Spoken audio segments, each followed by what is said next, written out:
Hello and welcome to the Narrowbox Comics channel.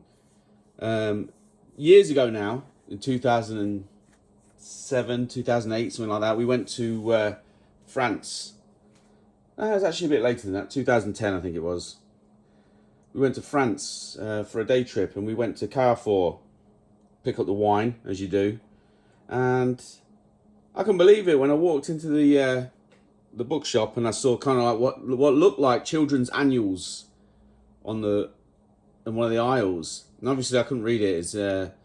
I realise now that it was Bande, Dessinée, and I remember seeing all these comic books, and it's like started opening them up, but they look like the annuals that you get for Christmas, like the Beano annual or the Guinness Book of World Records things that I now buy for my kids that you get every year, and the annual format is actually a really cool format for kids because the book is quite hard wearing, and they can always find it.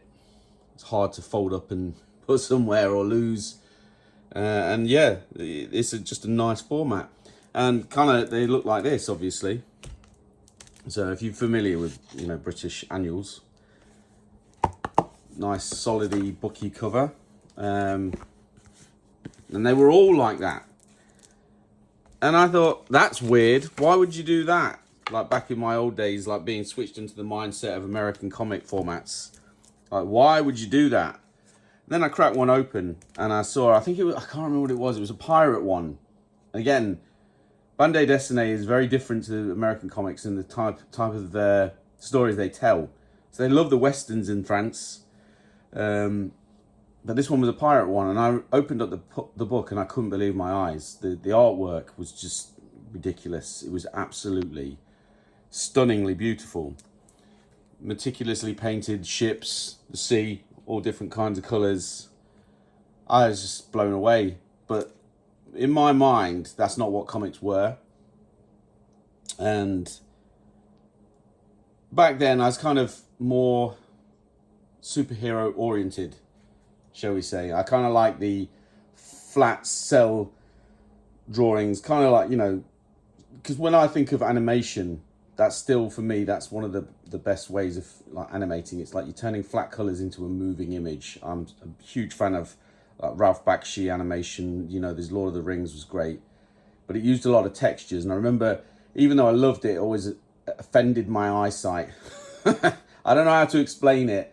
So I've always been a fan of bright, flat colours, which is what Marvel used to be, and Marvel and DC used to be. But now that we've had decades of development and taste development, we've kind of moved into a new era of comics where comics are everything.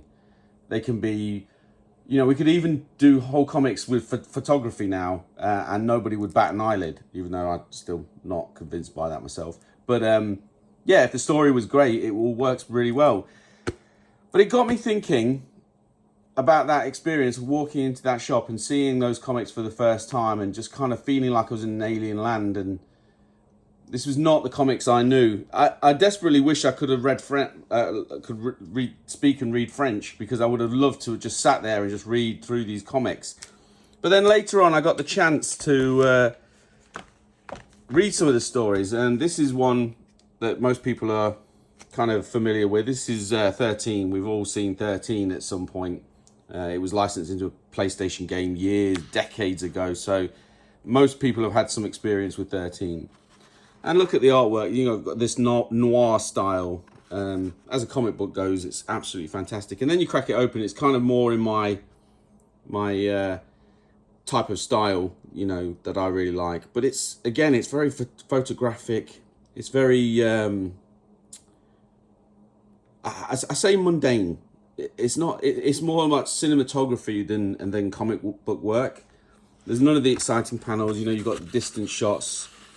And these are things that Bande Dessinée, these are all hallmarks of Bande Dessinée. And back in the old days, where kids were craving excitement and splash panels, this was in the 90s as well, when you've got the splash panels on every other page. This stuff just didn't hold a candle to that. Well, it did, but it didn't on the view of comics as being a exciting format for children. And I've been thinking about this because obviously, you know, I run my own comics book publishing company called Narrowbox. This is Narrowbox channel, obviously. And I have been going to lots of business events promoting the book, and I've also got a campaign coming out in my local area that we spent quite a lot of money on.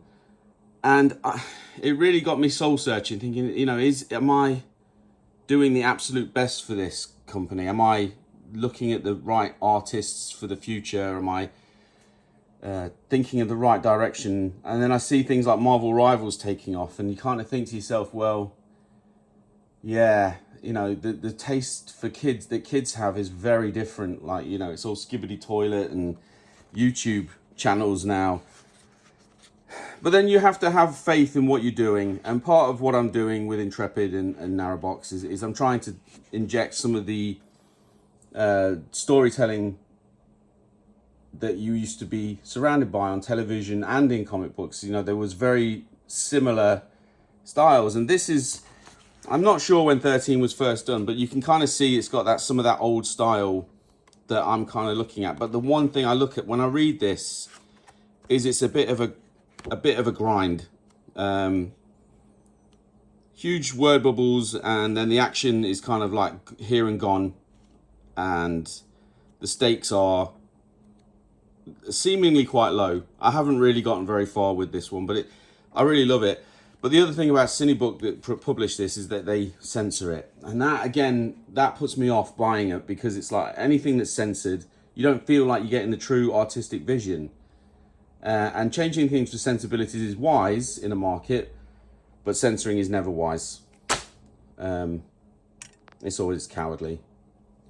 And no platforming arguments. It's the same thing. If you listen to one set of voices, and then when the other set get up to put their point forward, and you just don't listen, I think that's pretty outrageous. So, yeah. So basically, with what we're doing with Narrowbox is we're looking at what it is in comics in general, how you would market to an audience, how you would provide quality, what formats would you prefer. And one of the things that I really loved about this format when I was reading the book was the size. I mean, when you look at the US comic size, so this is reprinted for the US market size. You've got these beautiful panels, but they're small, and my eyes are old. And then when you look at Aldebaran, because I was going to use Aldebaran versus Aldebaran as a comparison, but I can't find my American version, my American reprint of Aldebaran. You can see immediately, like, it's just much easier to see. It's made for this format. It's not made, like, these panels are small. There's lots of them. And I just find that the album format actually works better. This is slightly bigger. I think that's A4. That's an A4 format, yeah. This is the American Comics format. Then you've got slightly off sizes.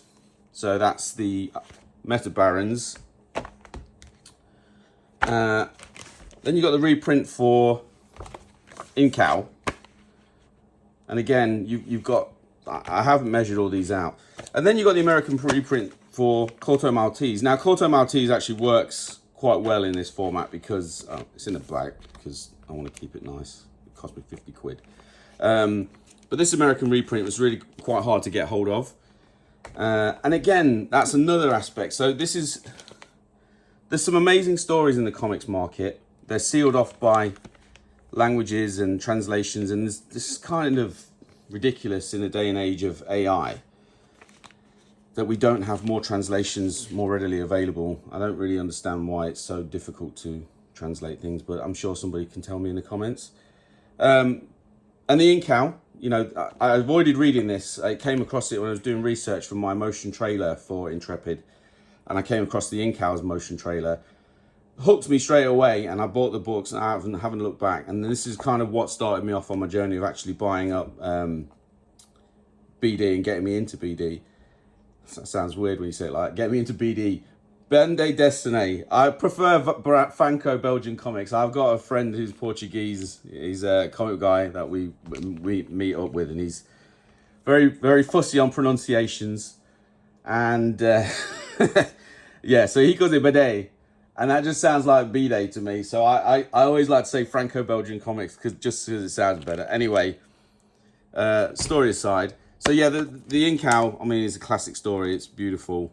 Absolutely. That is my, as soon as I opened it up and I saw the flat colors, the cell style, the nice neat lines, this was the book for me. And it kind of influenced me on what I wanted to do for Intrepid, because I was going to go down a slightly more painterly route, but then I thought the timing and everything, and I just think it looks nice. It's why change what you're going to do? So, you know, the Ink Owl is one of those things. It's like a great inspiration for me whenever I'm stuck with ideas about how to kind of go, like, tell a sci-fi story or how to simplify. I go to this because this is literally sci-fi storytelling at its best. And then you've got formats like this. I'm going to hold this here just in case YouTube get funny about it. I don't know. But yeah, this is Milo Manara. No, screw it. Censorship is wrong. So this is Milo Manara. Again, this is slightly bigger format. This is Gullivera. Dan, open it. I don't know what was on the first page. There you go. It's fairly safe. So yeah, it showcases his art in a beautiful way. And you've got to think about Bande Dessinée books. They are art books. So again, so the format, slightly bigger again. So I really love this idea of managing the format to the art. And that's what I thought I'm going to do with Intrepid. So one of the things that I like about in the manga art is that the books are small, they're pocket-sized, and they're easy to carry. So if you buy one in W.H. Smith, get on the train, you can read it, carry it, no problem. But when you're trying to do art, show art off in its best formats, you really need to put the format of the book to the art. And that's something that I just love about Bande Dessinée, that it does so well. And it's something that I want to bring into Narrowbox. And here's a book I bought off Amazon. This is recommended by the Analogues Comics channel. If you want to learn more about Bande Dessinée, definitely go and subscribe to his channel because it's absolutely fantastic. I think he's Finnish, and he talks about all the different types of books he gets and the translations available. He is like a font of knowledge about Bande Dessinée.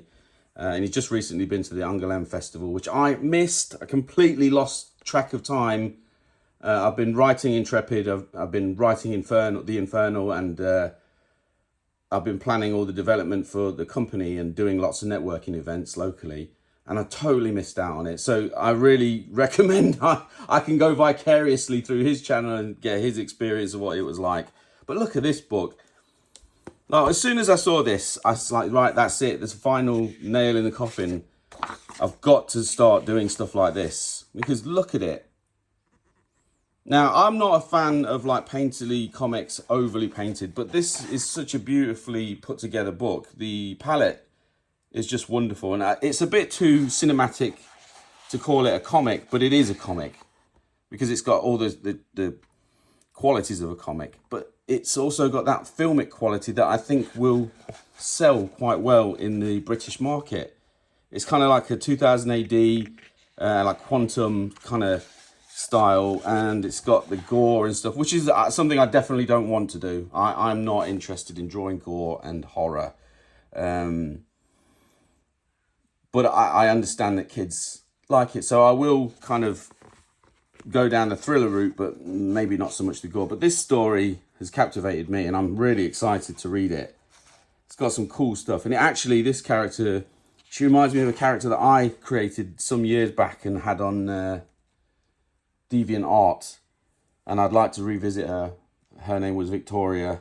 And yeah, it just got the juices flowing.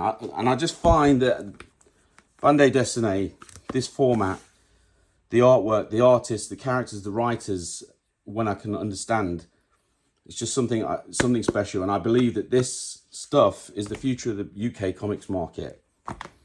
But only once we've finally found a way to kind of get kids back into it. because I think what's happened is we've turned our comics market into an absolute travesty of plastic toys and sticker books. And that's really unfortunate. So yeah, I just wanted to share that video today. I wanted to more put you onto Analog's Comics because I think he's such a great channel. And also just share a bit about my Bande Dessinée connection and kind of document it for myself. So if you found this video useful, let me know in the comments. Please subscribe to Narrowbox Comics channel. It would help the channel to grow, and that will help our marketing in the future.